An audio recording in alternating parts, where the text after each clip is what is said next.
Halo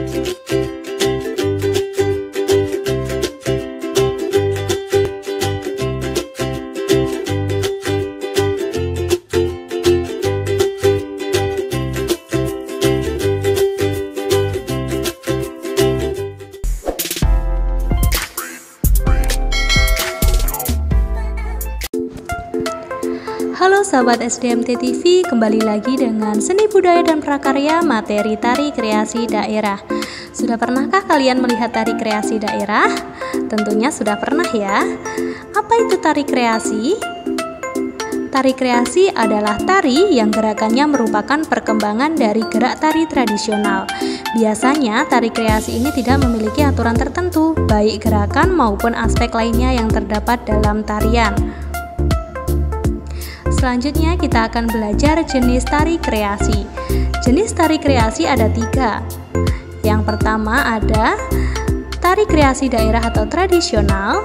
Yang kedua yaitu tari kreasi modern. Dan yang ketiga adalah tari kreasi kontemporer. Mari kita bahas satu persatu ketiga jenis tari kreasi tersebut. Yang pertama yaitu tari kreasi tradisional.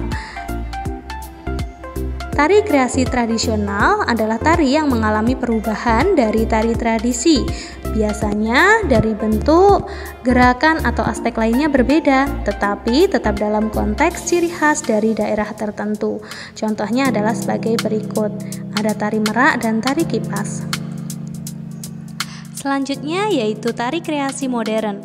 Tari kreasi modern adalah tari yang tidak memiliki aturan tertentu, baik dalam bentuk, gerak, ataupun aspek lainnya. Nah, biasanya tari kreasi modern di sini mengikuti perkembangan zaman. Contohnya adalah sebagai berikut.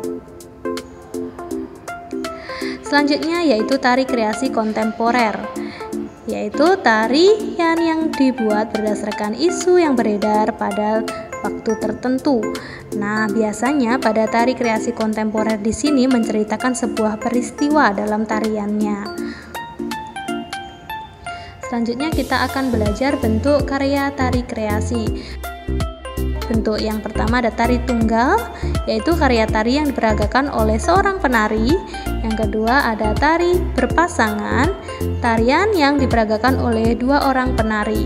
Yang ketiga ada tari kelompok, yaitu karya tari yang diperagakan oleh lebih dari 2 orang penari. Contoh dari tari tunggal yaitu ada tari klono topeng.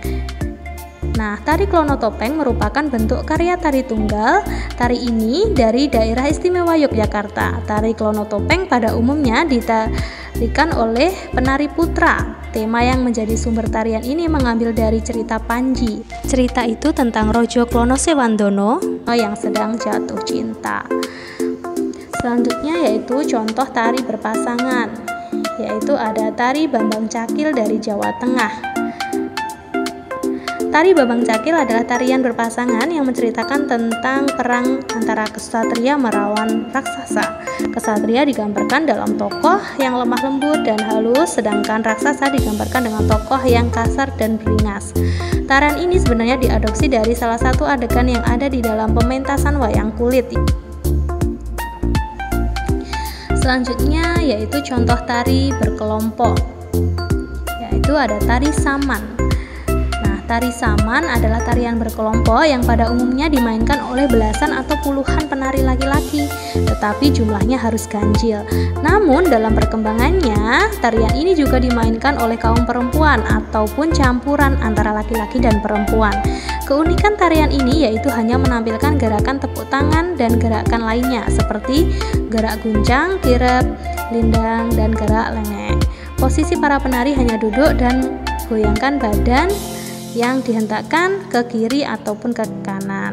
Tarian ini sudah terdaftar di UNESCO sebagai warisan dunia milik Indonesia pada tahun 2011.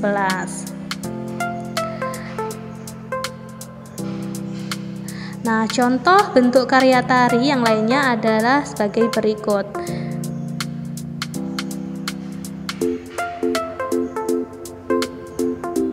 Selanjutnya kita akan belajar unsur tari. Dalam tarian terdapat berbagai unsur yang saling mendukung sehingga memunculkan perpaduan yang harmonis.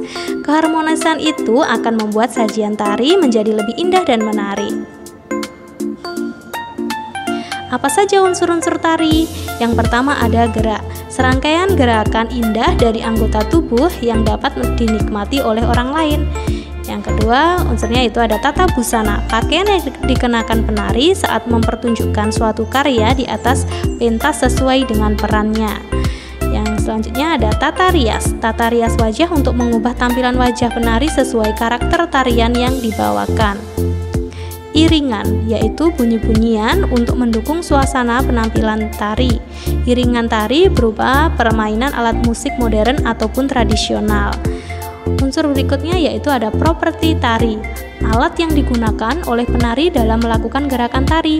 Pemilihan properti tari disesuaikan dengan jenis tariannya. Yang terakhir ada tempat pertunjukan. Tempat pertunjukan disebut juga dengan panggung. Nah, pentas tari ada dua, yaitu pentas tari tertutup dan pentas tari terbuka. Nah, berikut itu tadi keenam unsur-unsur tari. Baiklah anak-anak, itu tadi pemaparan materi tentang tari kreasi daerah. Jangan lupa untuk like, komen, dan subscribe channel YouTube SDMT TV. Sampai jumpa di pertemuan berikutnya.